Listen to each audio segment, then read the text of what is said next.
The air in the penthouse boardroom of Ironclad Freight and Logistics tasted like cold brewed espresso and expensive lies. At exactly 8:02 a.m., I stood near the floor-to-ceiling glass overlooking the blistering Austin skyline, watching the apex predators of the supply chain industry bare their teeth. I wasn't bleeding yet, but the slaughter had already been scheduled. Preston Blake sat at the head of the long Texas mesquite table, his bespoke Italian suit acting as armor against the absolute fact that he was gutting the empire my father built. He demanded his coffee black, just like his conscience. "Bring the coffee, intern." His voice didn't just cut through the climate-controlled air of the boardroom. It slithered across the polished wood like a leaking hydraulic line. That was Preston Blake.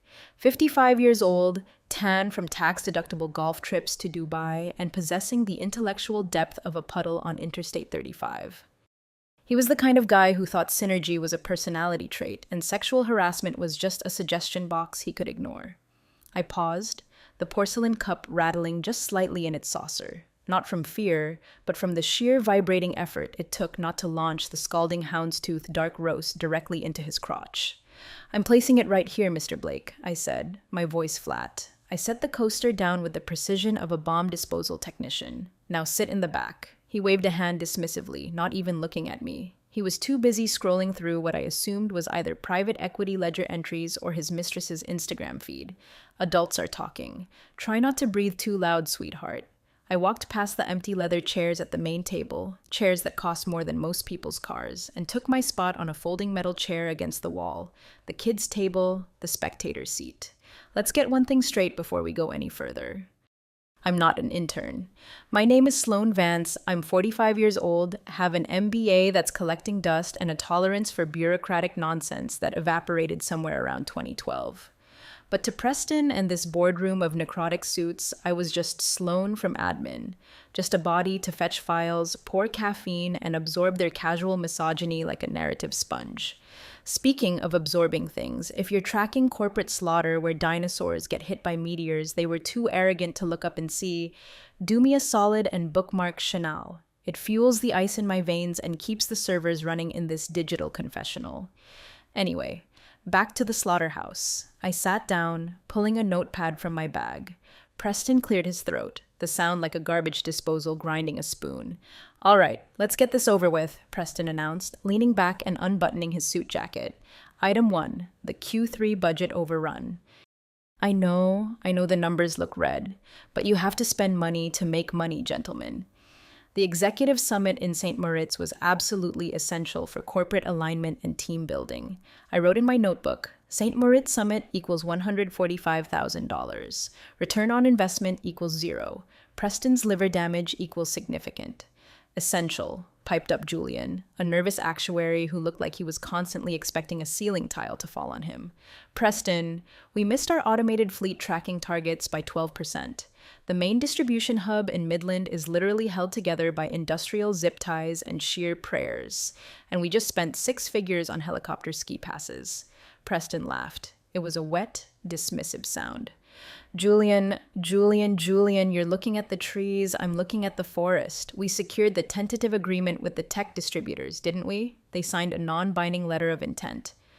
"Preston," Julian stammered, "that's not a contract. That's a napkin doodle." "It's morale, Julian." Preston slammed his hand on the table. "God, this is why you're still driving a Toyota. No vision. Look, the vote to approve the retroactive bonuses for the executive committee is on the table. All in favor?" Hands went up. Automatic Pavlovian like trained seals barking for a fish, except the fish was a $50,000 quarterly bonus. And the seals were grown men with mortgages they couldn't afford, and mistresses they definitely couldn't afford. I watched them. I watched the way the light from the projector hit the sheen of sweat on Preston's forehead. I watched the way the other board members, men my father had hired, men my father had trusted, averted their eyes from the glaring red numbers on the screen. They were vultures picking a carcass, too busy eating to realize the animal wasn't dead yet. It was just hibernating. My father, Silas Vance, founded this company. Logistics, freight lines, cold chain routing, gritty, greasy real work. He started with one beat-up rig hauling oilfield equipment in 1978. He built it into a regional empire with blood, sweat, and a refusal to cut corners. He died 2 years ago. And in those 2 years, Preston Blake, a man my father brought on as a consultant to help with modernization, had turned it into his personal piggy bank. They thought I was just the daughter who didn't want the throne, the quiet one, the one who took a low-level analyst job because she didn't have the head for business. Preston turned to me, catching me staring. He winked. Actually winked. Don't worry, honey. Maybe next year we'll have a budget for a new coffee machine. That swill you brought is lukewarm. I'll make a note of it, I said. My pen dug into the paper so hard it tore through 3 sheets. Item 1. Remove the board member who thinks the majority shareholder is an intern. See, he missed a detail. When Dad died, he didn't leave the voting shares to the board. He didn't leave them to a trust managed by Preston. He left everything, 51% of the controlling interest, to a shell company called Blake's Crossing Holdings. Preston thought he was Blake's Crossing. He thought the name was an homage to him. Narcissism is a hell of a drug. It blinds you better than moonshine. He didn't know that Blake's Crossing referred to the dusty Texas town where my father was born. He didn't know that the sole signatory on that LLC was me. And he definitely didn't know that for the last 6 months, I hadn't just been bringing coffee. I'd been counting votes. I'd been tracking every single cent he siphoned off to his consulting firms in the Cayman Islands. I wasn't an intern. I was the exterminator, and I was just waiting for the roaches to gather in one place. Meeting adjourned, Preston announced, checking his Rolex. I've got a tea time at 3. Keep the engine running, gentlemen. As they shuffled out, laughing and slapping backs, the smell of their cologne lingered, a mix of sandalwood and entitlement. I stayed in my metal chair. I waited until the room was empty, the silence settling like dust. Then the door creaked. One man had stayed behind. Elias Thorne, the oldest member of the board. He walked over to the coffee pot, poured the dregs into a cup, and looked at me. He didn't smile. He didn't sneer. Coffee is fine. Sloan always was. Thanks, Elias. He's going to sell the fleet, Elias said, staring into his black coffee. He's talking to a liquidation firm next month. He wants to pivot to asset-light data hosting, which means firing the drivers and renting server space we don't own. I know, I said. Silas would have put him through a wall, Elias muttered. Dad was a brawler, Elias. I stood up, smoothing my skirt. I'm not. Elias looked at me. Really? He looked at me for the first time in years. No, you're not. You're something else. I'm just the intern, I said, picking up the tray of dirty cups. But Elias? Yeah, don't sell your shares yet. He raised a bushy eyebrow. Why? Because I said, walking to the door, the price is about to go up or down. Depends on which side of the table you're sitting on when the music stops. I walked out into the hallway, the dirty dishes rattling in my hands. The heavy oak doors of the boardroom swung shut behind me with a sound like a coffin lid closing. Preston was already halfway to the elevator, yelling at someone on his phone. Bring the coffee, intern, I whispered to myself, heading toward the service elevator. Copy that, I answered my own echo. Coffee delivered. Arsenic is next. The office at 8 p.m. is a different beast than the office at 8 a.m. In the morning, it's a theater of performative busyness. People power walking with empty folders, phones ringing just to prove they exist, the hum of fluorescent anxiety. But at night, the building exhales. The brutal Texas air conditioning rattles, fighting the 100-degree heat like a smoker's cough. The shadows stretch out over the cubicles, turning the open-plan floor into a graveyard of abandoned ambitions. This was my time. I sat in my cubicle, a beige box nestled between the copier and the bathroom. Prime location if you enjoy the smell of ozone and air freshener. But I wasn't logging into the Sloan Vance admin assistant profile. I pulled a small encrypted USB drive from the lining of my purse. It looked like a cheap promotional stick you'd get at a job fair, but inside was a Linux boot drive with a keylogger I'd installed on the server 3 months ago. Is that illegal? Probably. Do I care? Let's just say my moral compass points strictly toward survival. And right now, the ship was sinking. I booted up. The screen flickered, bypassing the standard corporate login that greeted you with a smiling stock photo diverse team high-fiving over a spreadsheet. Instead, I was staring at raw command lines. I navigated to the board minutes archive. Preston was lazy. That was his fatal flaw. He didn't hide his theft. He just bored people to death so they wouldn't look for it. Buried his embezzlement in biometric server backups and ledgers so dry they could dehydrate a camel. Let's see what you've been up to, you slippery bastard, I muttered, lighting a metaphorical cigarette. I quit smoking 5 years ago. but in my head, I'm always 3 drags into a Marlboro Red. I opened the file labeled Q2 Discretionary Spending PDF. Page 4, Consulting Fees Paid to Vanguard Analytics, $45,000. Page 12, Retainer for Strategic Advisory, Vanguard Analytics, $60,000. Page 28, Miscellaneous Logistics Coordination, Vanguard Analytics, $32,000. I ran a background check on Vanguard Analytics 2 weeks ago. Their registered address is a P.O. box in a strip mall in Wyoming, right next to a We Buy Gold place and a vape shop. Their CEO, a man named Patrick Bateman. I'm not kidding. He was so arrogant, he used an American Psycho reference for his shell company. The rage flared up again, hot and sharp like swallowing glass. It wasn't just the money, it was the disrespect. My mind flashed back to the funeral. It was pouring, because of course it was. A torrential Texas thunderstorm that soaked into your bones. Preston had stood at the podium, fake tears glistening in his eyes, talking about how my father was a visionary. I remembered standing by the grave afterwards, mud sucking at my heels. Dad had been a hard man, not cruel, but hard. He had calluses on his hands until the day he died. He used to tell me, Sloan, there are 2 kinds of people in this world, the ones who build the house and the ones who complain about the draft. A week before he passed, he called me into his study. The room smelled of old paper and pipe tobacco. He looked small in his leather chair. Cancer having carved away the man who used to lift transmission blocks by himself. They're going to come for it, Sloan, he wheezed. The vultures. Preston. The banks. They think because you're a woman and because you're quiet, you're weak. I'm not weak, Dad, I had said, holding his hand. It felt like dry parchment. I know. He squeezed back surprisingly strong. But don't fight them like I would. I used a hammer. You use a scalpel. Real power isn't written in ink, honey. It's hidden in the structure. It's in the bylaws, in the footnotes. That's where you kill them. He handed me a heavy-bound document. The original article of incorporation from 1978. Red Clause 14, he whispered. And don't tell a soul until you're ready to pull the trigger. Back in the dark Austin office, I minimized the window with Preston's theft and opened a scanned copy of that old document. Clause 14, Emergency Governance Protocols, was a paragraph of dense legalese that most lawyers would skim over, but translated into plain English, it said, in the event of documented fiduciary negligence by the sitting chairman, any shareholder possessing more than 15% of voting stock may unilaterally convene an emergency session without the board's consent, provided they give 48 hours notice. Preston thought he was safe because he controlled the board, thought he could vote down any motion I brought up, but Clause 14 bypassed the board entirely. It went straight to the shareholders. And here was the kicker. Preston had diluted the shares over the last 5 years to bring in strategic partners, his golf buddies. He currently held 12%. The other board members held a combined 20%. The rest was public float.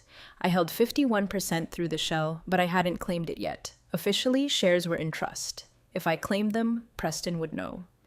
He'd lawyer up, freeze the assets, drag this out in court for 10 years while he drained the company dry. No, I needed to trap him. I needed him to commit to a course of action so catastrophic that even his buddies couldn't defend him. I toggled back to the server. I found a draft email in Preston's outbox. Subject, Project Liquid. I opened it. 2. Chadsworth Davenport at Cobalt Ventures. Fleet liquidation. Chadsworth, we're good to go. I'm pushing the vote through next week. We'll sell the freight division for scrap value, lease back the automated fleet, and take the immediate cash injection as a performance bonus for the executive team before the quarterly report hits. The intern board won't know what hit them. Let's do lunch Tuesday. My stomach churned. He wasn't just skimming, he was gutting the fish. Selling the physical fleet meant the end of the company my father built. It meant firing 400 drivers. It meant the end. Scrap value, I whispered. I looked at the time. 9:45 p.m. The cleaning crew would be on this floor soon. I saved the email. I printed the Vanguard Analytics invoices. I tucked them into the red folder I kept in my bottom drawer. The intern was done fetching coffee. It was time to start mixing the poison. I logged out, pulled the USB drive, and wiped the keyboard with a wet wipe. Not because of fingerprints, but because touching anything Preston had touched made me feel like I needed a tetanus shot. As I walked to the elevator, my phone buzzed. It was a notification from the company portal. New agenda item added for next board meeting. Restructuring of logistics division. He was doing it. He was pulling the trigger. Okay, Preston, I said to the empty elevator. You want to play demolition derby? Let's play. I pressed the button for the lobby. The elevator descended and my stomach dropped with it. Not fear, anticipation, the feeling you get right before the roller coaster screams down the first drop. I needed allies. I needed to move money, and I needed to do it all while making sure my latte art was up to standard. Tuesday morning smelled like regret and burnt bagels in the break room. I was busy unjamming the copier because apparently an MBA makes you uniquely qualified to pull shredded paper out of a machine that costs more than a Honda Civic. When my phone vibrated against my hip, it was the confirmation. Transfer complete. 3% voting rights acquired. I allowed myself a microscopic smile buried quickly under a mask of administrative boredom. Here's how the shell game works. It's not about suitcases of cash in dark alleys. That's for movies. Real corporate warfare is fought with routing numbers and Wyoming LLCs. My father's 51% stake was sitting in a blind trust in the Cayman Islands labeled Blue Horizon Ventures. If I moved it all at once to my U.S. entity, Blake's Crossing Holdings, the SEC filings would trigger a massive flag. Preston's lawyers would get an alert. Who is this whale buying half the company? So, I had to be a ghost. I had to be a termite eating the wood from the inside. I had already moved 15% 6 months ago, just under the radar. But to trigger Clause 14, the nuclear option, I needed to show a flurry of activity that looked like disconnected investors buying in, not one massive hostile entity. I went back to my desk, opened a spreadsheet that looked like a catering order form, but was actually my battle map. I had created 3 new LLCs last week. 1, Lone Star Freight Solutions. Sounds optimistic, right? 2, Vertex Logistics Partners. Boring blends in. 3, Kramer and Associates. A nod to Seinfeld because if you can't laugh while destroying your enemies, what's the point? I was moving the remaining shares from the Cayman Trust into these 3 buckets. 12% to Lone Star, 12% to Vertex, 12% to Kramer. To Preston, it would look like random market movement. Maybe some speculation because of the liquidation rumors. He wouldn't see me. He would see market interest. His ego would probably tell him it was because he was such a genius CEO that investors were flocking. Sloan, Preston's assistant, a woman named Kimberly who had the personality of a stressed-out chihuahua, poked her head over my cubicle wall. Preston needs the updated P&L statements for the lunch meeting. He wants to know why his dry cleaning isn't here. The P&L is in his inbox, Kimberly, I said, typing a command to authorize a wire transfer of $2 million while maintaining eye contact. And his dry cleaning is at the front desk. I told him that an hour ago. Well, tell him again. He's stressed. Stressed, I repeated flatly. Right. I hit enter. The money moved. Kramer and Associates just bought another block of shares. I walked the P&L statement into Preston's office. He was on the phone, feet up on the desk, golf club in hand. He was practicing his putting stroke on a horrible indoor green that cost more than my first car. Yeah, screw the pension fund, he was saying into his headset, laughing. What are they going to do? Sue us? By the time it gets to court, the entity won't exist. We'll be liquid, baby. He saw me and muted the call. Did you bring the sparkling water? I specifically asked for Pellegrino. We're out of Pellegrino, Mr. Blake. It's tap water, Topo Chico, or the tears of the underpaid workforce. Your choice. He blinked. For a second, he looked confused. Then he laughed. You're getting feisty, Sloan. I like it. Maybe I won't fire you when we restructure. You're too kind. I set the papers down. As I leaned over, I saw a notepad on his desk. He had scribbled a list of names. Count me. Yes. Bryce? Yes. Garrison? Yes. Elias? No. Old fool. Result. We win. He thought he had the votes locked for the liquidation. He thought Elias was the only obstacle. I walked out of his office, my heart hammering against my ribs like a trapped bird. He was going to call the vote this Friday. That was 3 days away. My transfers wouldn't clear fully for 48 hours. I was cutting it so close I could feel the razor burn. I needed to stall him. Needed to throw a wrench in the gears that would delay the meeting just enough for my investors to show up on the registry. I went to the IT server room. It was freezing, noisy, and nobody ever went in there except the actual IT guy, a kid named Jasper who wore headphones 24/7 and communicated exclusively in nods. "Hey Jasper," I shouted over the hum of the cooling fans. He slid one headphone off. "Sup, Sloan." "Hey." Preston was complaining that the projector in the boardroom is flickering. He wants it fixed before Friday. "It's brand new," Jasper frowned. "I know, but you know how he is. Maybe take it down for maintenance for a few days just to be safe." Jasper shrugged. "If I take it down, I have to order a part. Won't be up until Monday." "Perfect," I smiled. "He'll be furious. But hey, better safe than sorry, right? Whatever." Jasper slid his headphone back on. Sabotage, maybe. Petty, absolutely. But if the projector was down, Preston couldn't show his flashy PowerPoint about why selling the company was a paradigm shift. He couldn't dazzle the board with graphs that hid the truth. He'd have to rely on paper handouts, and people actually read paper handouts. I walked back to my desk. Step 1, get the gun, shares. Step 2, load the gun, transfers. Step 3, jam the enemy's gun, projector. I sat down and opened my email. Notification from Lone Star Freight Solutions. Transaction pending. Estimated completion.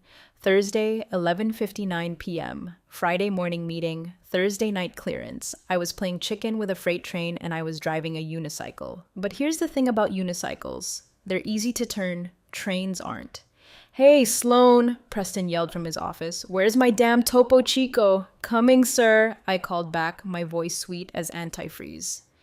I grabbed a bottle of generic seltzer from the fridge, peeled off the label, and walked toward his office. "Enjoy it while you can, Preston," I thought, because you're about to swallow something a lot harder to digest. The annual stakeholder gala was held at the Driscoll Hotel downtown. It was the kind of event that screamed, "We have too much money and no idea how to spend it." Ice sculptures of semi-trucks, shrimp cocktails the size of fists, a jazz band playing covers of top 40 hits that sounded like they were being strangled. I was there, of course, not as a guest, but as event support, which meant I was wearing a black dress that was invisible enough to be staff, but formal enough not to offend the eyes of the elite, holding a clipboard that gave me the authority to look busy while doing absolutely nothing. The room smelled of prime rib and desperation.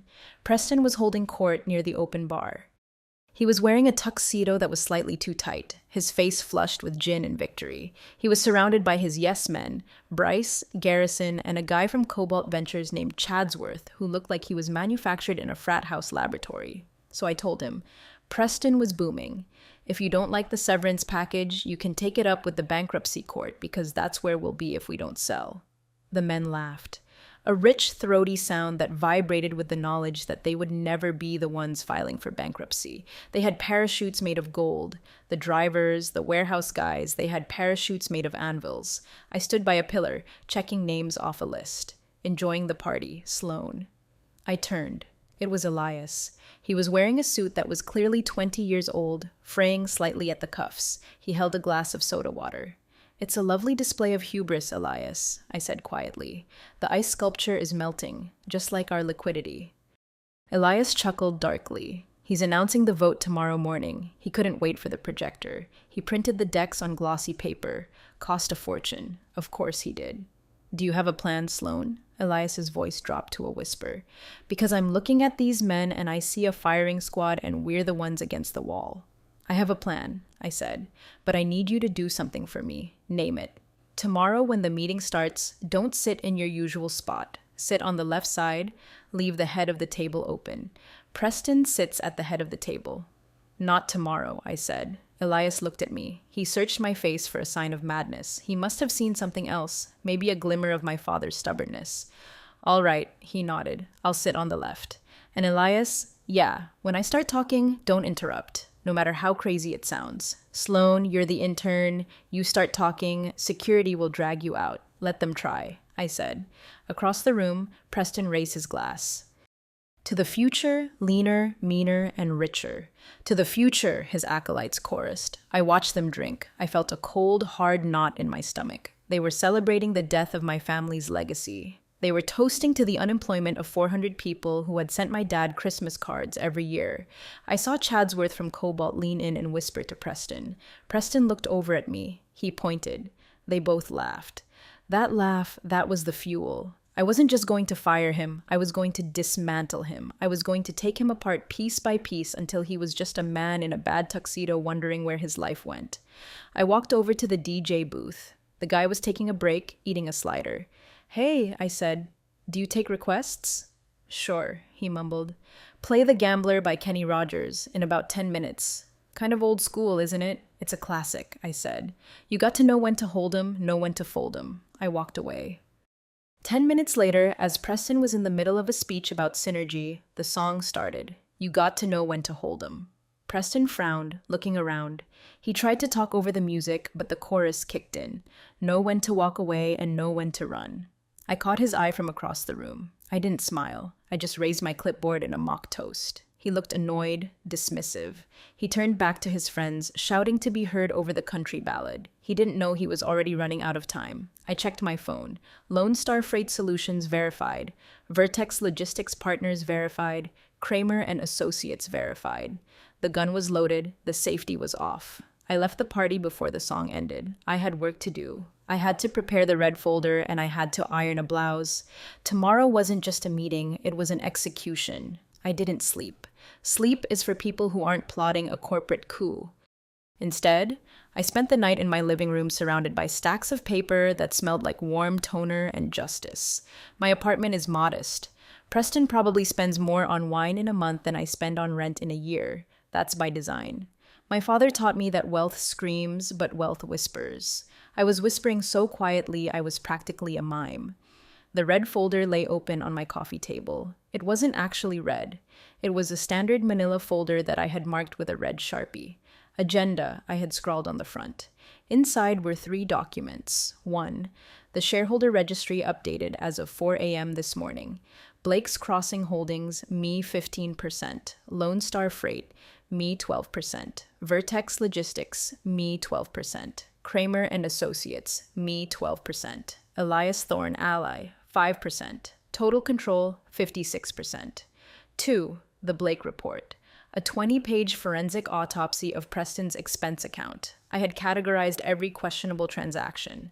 Category A, fraud, the fake consulting firms. Category B, gross negligence, the St. Moritz trip. Category C, just plain repulsive behavior, using company funds to pay for his divorce lawyer. 3. The resolution. A single sheet of paper drafted by my lawyer, Vivian Cross, who thinks I'm insane but cashes the checks. Motion to remove chairman of the board for cause. Motion to terminate employment immediately. Motion to appoint interim CEO Sloan Vance. I picked up the registry. 56%. It was a beautiful number. It was a sledgehammer. But I needed one more thing. I needed the moral mandate. At 6 a.m., I drove to the old counter at Jim's on Highway 183, the kind of place where the menu is laminated and sticky and the coffee tastes like battery acid. Sitting in a booth in the back was Mrs. Gable. She was 70 years old. Her husband, Harlan, had been one of my dad's first drivers. She held 0.05% of the company stock, a token gift my dad gave to early employees. Preston had offered to buy her out last week for pennies on the dollar. To save her the trouble of the bankruptcy, he had told her. "Sloan," she smiled, her skin like crinkled tissue paper. "You look tired, honey." "I'm okay, Mrs. Gable. Did you bring the paper?" She reached into her oversized handbag and pulled out a proxy form. "That man, Mr. Blake, he called me again yesterday. He said if I didn't sell, the stock would be worth 0 by Monday." "He's lying, Mrs. Gable." "I know," she said. "Your father never hired liars. He hired men who looked you in the eye." She tapped the paper. "I signed it. I'm giving my proxy to you. Not to that shell company. To you." "Thank you. You go get him, honey." For Harlan. Harlan died of a heart attack in the cab of his truck 10 years ago. I took the paper. It wasn't about the 0.05%. I didn't need it for the math. I needed it for the soul. I needed to walk into that boardroom holding Harlan's ghost in my hand. I drove to the office. The sun was coming up, painting the Austin sky in bruises of purple and orange. I parked in the general lot miles away from the reserved executive spaces. I walked into the building. The security guard, Marcus, nodded at me. "Morning, Sloan." "Big day, huge day, Marcus. Hey, do me a favor?" "Yeah." "If Preston calls you later to escort someone out, make sure you check who he's pointing at." Marcus laughed.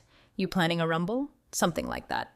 I went up to the executive floor. It was silent, the calm before the artillery barrage. I placed the red folder on the table at the far end of the boardroom, the seat opposite Preston's. Then I went to the break room and brewed a fresh pot of houndstooth coffee. Because if I was going to watch the world burn, I wanted a caffeine buzz. At 8:45 a.m., the elevator chimed. He walked in. He looked hungover. His eyes were puffy and he smelled like mouthwash and regret. "Coffee?" he barked, not breaking stride. "On the warmer, sir," I said. "Good. Set up the room, handouts at every seat, and get me 2 Advil." "Yes, sir." I walked into the boardroom. I placed Preston's glossy liquidation plan at every seat, and then underneath each one, I slid a single sheet of paper.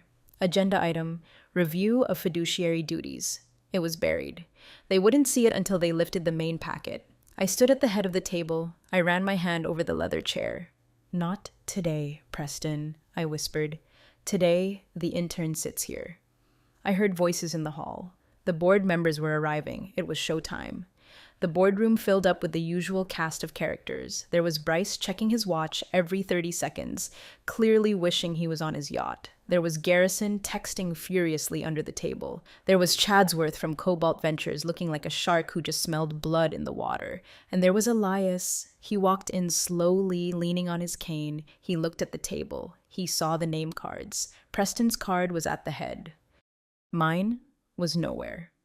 Elias looked at me. I gave a microscopic nod. He walked past his usual seat on the right and sat on the left, leaving the chair at the opposite end of the table, the foot of the table, empty. "Elias, you're in the wrong spot," Preston boomed, slamming a stack of files down. Old age getting to the memory. "Just felt like a change of scenery, Preston," Elias rasped. "Suit yourself. Let's get started. We have a hard stop at 11. I have a lunch. You always have a lunch, I thought. I was standing by the sideboard holding the coffee pot, the invisible woman. "All right," Preston stood up. "As you know, we are here to discuss the strategic divestiture of the fleet assets. Cobalt Ventures has put together a very generous offer." "Fire sale," Elias interrupted. "A strategic realignment," Preston corrected, his face tightening. "Look, the industry is changing. We can't compete with the giants on volume. We need to be agile. Asset light. We're a trucking company, Preston," Elias said. "If we don't have trucks, we're just a glorified travel agency for boxes. We're a logistics solutions provider," Preston sneered. "God, you're stuck in the 80s. Anyway, I have the votes.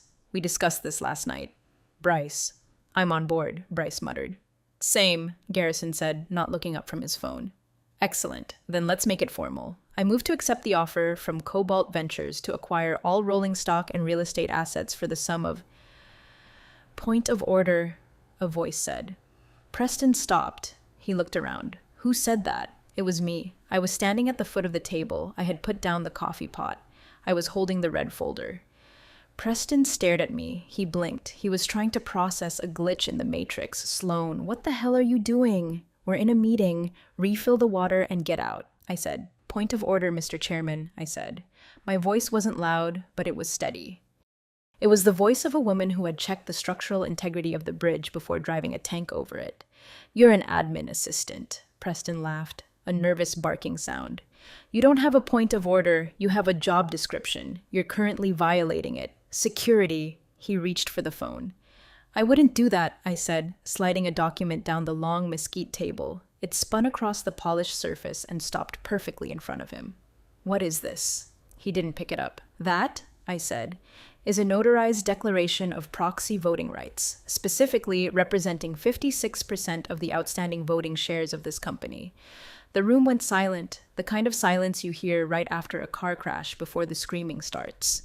Chadsworth from Cobalt narrowed his eyes. "What is she talking about, Preston?" Preston picked up the paper. His hands were shaking slightly. He squinted at the text. "Blake's Crossing Holdings, Lone Star Freight. Who? Who are these?"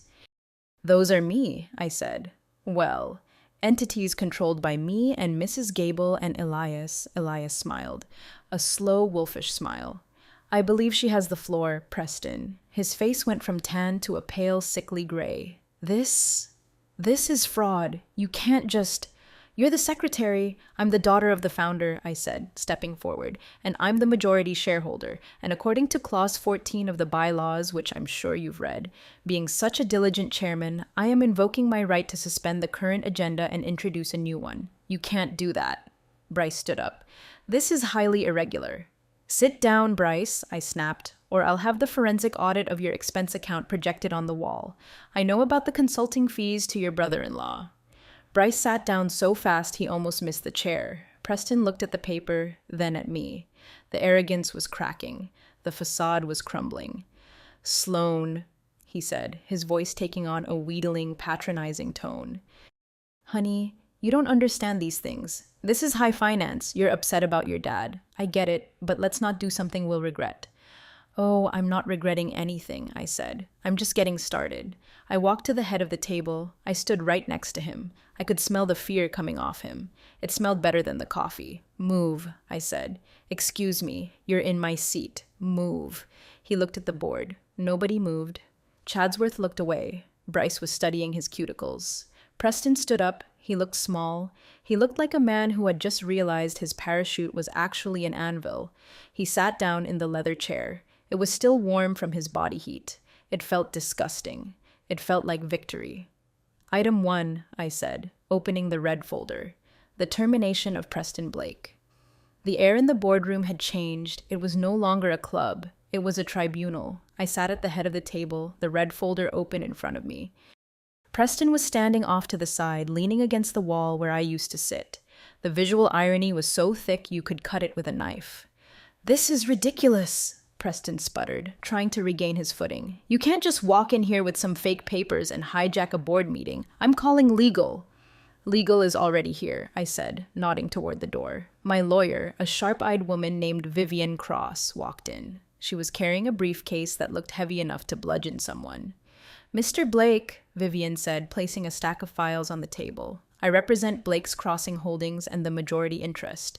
The filings were submitted to the SEC this morning. The special session is valid. She's a damn secretary, Preston shouted, pointing a trembling finger at me. She doesn't know how to run a lemonade stand, let alone a logistics firm. And you do? I asked, my voice calm. Let's review your performance, Preston. I pulled the Blake report from the folder. Page 1, I read. $300,000 in marketing expenses paid to a firm called Blue Wave Media. Interesting thing about Blue Wave.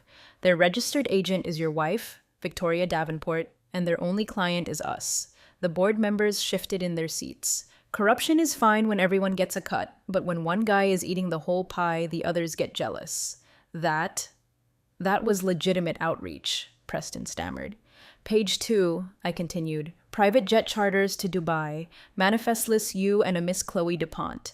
Is she a cold chain routing expert, Preston? Elias let out a bark of laughter. This is a witch hunt, Preston screamed. His face was turning a dangerous shade of purple. I saved this company. When the fuel prices spiked, who negotiated the hedge? You didn't, I said. Julian did. You were in Napa. I looked at Julian, the nervous actuary. He looked up, surprised. Julian, I said, did Preston negotiate the fuel hedge? Julian looked at Preston, then at me. He swallowed hard.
No, I did, Preston. Preston signed the paperwork. Traitor, Preston hissed. It's over, Preston, I said. I looked down the table at the other men. You have a choice.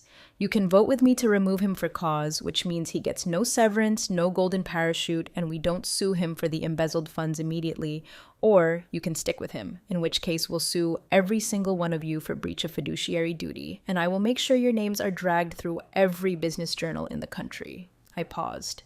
And I have the receipts for all of you. Bryce went pale. Now, Sloan, let's not be hasty. If Preston has been misappropriating funds, we certainly didn't know. We were deceived, Garrison chimed in. Shocked. I'm shocked. The rats were abandoning the ship. It was beautiful.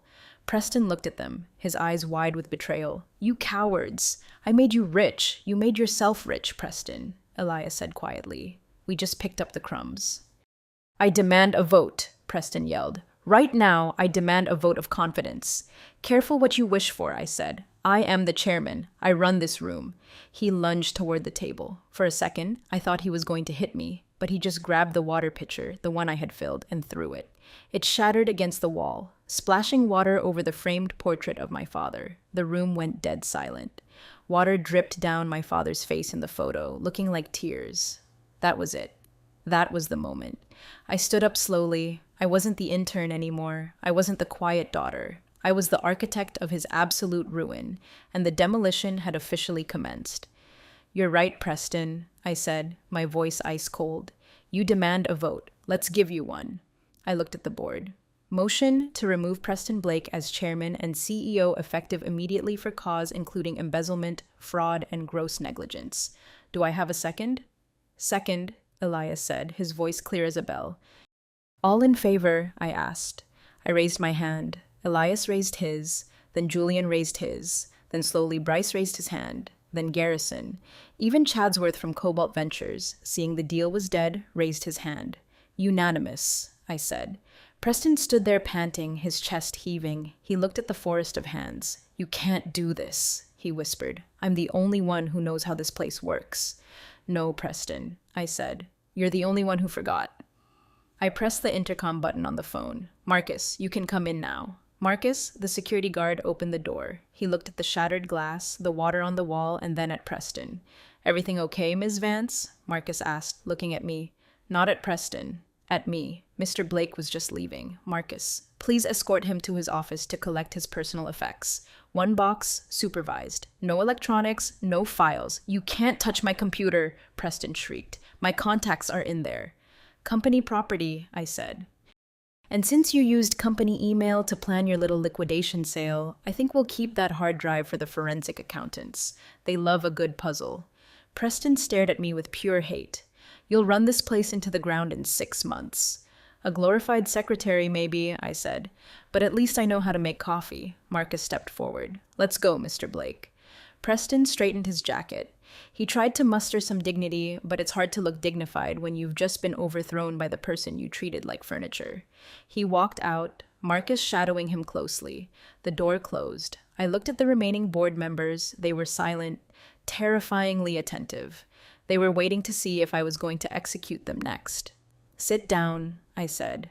They sat. Here's the new reality, I began, pacing slowly around the table. The sale to Cobalt Ventures is dead. Chadsworth, you can go back to your boss and tell him the fleet isn't for sale. Chadsworth nodded, gathered his things, and practically ran out of the room. Bryce, Garrison. I looked at them. You're staying for now because firing the whole board in one day scares the banks. But you're on notice. No more executive summits, no more consulting fees. You work for me now, and I read the receipts. They nodded vigorously. They would have agreed to wear clown shoes if I asked them to. Julian, I turned to the actuary. You're the new CFO. Julian's jaw dropped. Me? But You're the only one who noticed the fuel hedge, I said. And you're the only one who hasn't tried to steal from me. The job is yours. Fix the budget. Find money for the drivers. Cut the executive bonuses to 0 until we're profitable. 0? Bryce squeaked. 0, I said. You're lucky I'm not asking for a refund on the last 5 years. I walked back to the head of the table. I looked at the mess on the floor, the shattered glass. And one more thing, I said. We're not asset light anymore. We're a freight company. We haul things, we fix things, we get our hands dirty. If you don't like dirt, there's the door. Nobody moved. I sat down. I felt exhausted. My hands were trembling slightly under the table. It wasn't triumph, it was the adrenaline crash. But then I looked at Elias. He was smiling. He gave me a small salute with his cane. "Good meeting, Chairman," he said. "Meeting adjourned," I said. I waited until they all left. I needed a minute. I walked over to the portrait of my father. I used a napkin to wipe the water off the glass. "Did I use the scalpel, Dad?" I whispered. He didn't answer. He didn't look disappointed either. I looked out the window. Down in the parking lot, I saw Preston walking to his Porsche. He was carrying a small cardboard box. He threw it into the passenger seat, got in, and peeled out, nearly hitting a delivery van. "Good riddance," I said. My phone buzzed. It was a text from Jasper in IT. "Projector is fixed. Also locked Preston's account." He tried to remote wipe his phone. I blocked it. LOL. I smiled. The intern network was strong. I walked back to the table. My coffee was cold. I picked up the cup. I didn't drink it. I poured it into the plant in the corner. "Here's to new growth," I said. I picked up the phone to call Mrs. Gable. I wanted to tell her that Harlan's company was safe. But before I dialed, I saw the agenda for next week. Item 1, repair the roof at the Midland Hub. Item 2, driver raises. Real work. Finally, 3 months later. The room smells different now. We got rid of the expensive leather chairs and replaced them with ergonomic mesh ones. Not as pretty, but you don't fall asleep in them. The Texas Mesquite table is still there, but it's covered in automated fleet tracking manifests and biometric server blueprints, not glossy brochures. I was sitting at the head of the table reviewing the quarterly numbers with Julian. "We're up 4%, Julian said, pointing to a graph. "The driver retention is the highest it's been in a decade. The raises paid off, fewer accidents, better delivery times. And the debt?" I asked. "We're servicing it. It's tight, Sloan. We're eating ramen noodles in terms of cash flow, but we're not drowning. I like ramen," I said. "Preston is gone. He tried to sue us for wrongful termination. I countersued for the embezzlement. We settled out of court. He dropped his suit, agreed not to press criminal charges, provided he pays back 50% of what he stole, and signs a non-disclosure agreement that basically says, if he ever mentions this company again, I get his kidney. Last I heard, he's consulting for a crypto startup in Miami. Good luck to them. Bryce and Garrison resigned last month. They couldn't handle the new culture, that is, actually working. I replaced them with the head of our mechanics union and a logistics professor from the state university. The board meetings are louder now, more arguing, more swearing. I love it. Elias is still here. He sleeps through half the meetings, but when he wakes up, he usually points out the one flaw in the plan that saves us $1 million. I walked out of the boardroom and down to the break room. The coffee machine was hissing. A new guy, a young intern named Liam, was struggling with the filter. He looked terrified. "It jams if you force it," I said, walking up behind him. He jumped. "Oh, sorry, Ms. Vance. I was trying to make a fresh pot for the meeting. Here," I said. "Let me show you." I took the filter basket. I fixed the jam. I poured the grounds. I hit the button. "Thanks," Liam said. I heard you used to do this before you were CEO." I looked at the coffee dripping into the pot. Dark, hot, necessary. "I still do this, Liam," I said. "I just signed the checks now too, right?" He smiled nervously. "And Liam?" "Yeah?" "If anyone treats you like furniture, take notes. Write down everything, because the furniture usually outlasts the tenants." He laughed. "I will." I walked back to my office, my dad's old office. I sat in his chair. It was still a little too big for me, but I was growing into it. I opened my laptop. I logged into the dark web adjacent corporate tracker hosted by Chanel. Update. The rat is gone. The ship is floating, and I bought a new coffee machine. Thanks for listening to the rant. Moral of the story, never underestimate the person who knows where the bodies are buried, especially if they're the one digging the hole. I hit post. Then I closed the laptop, picked up the phone, and dialed the distribution hub in Midland. "Hey, it's Sloan. How's that coolant leak coming along?" "Yeah." "Well, use the good zip ties this time." "We can afford it." I leaned back. The brutal Austin air conditioning hummed perfectly above me. I watched the cursor blink on my screen, a steady, unyielding heartbeat of a company I resurrected from the ash. Preston Blake was bankrupt, his reputation obliterated, his marriage dissolved under the weight of the Vanguard Analytics fraud, and his legacy erased from the ledgers as if he had never existed at all. I didn't just beat him, I annihilated his entire reality, and as I took the first scalding sip of my black coffee, I didn't feel a single drop of remorse, only the cold, magnificent satisfaction of a predator who had finally swallowed her prey whole.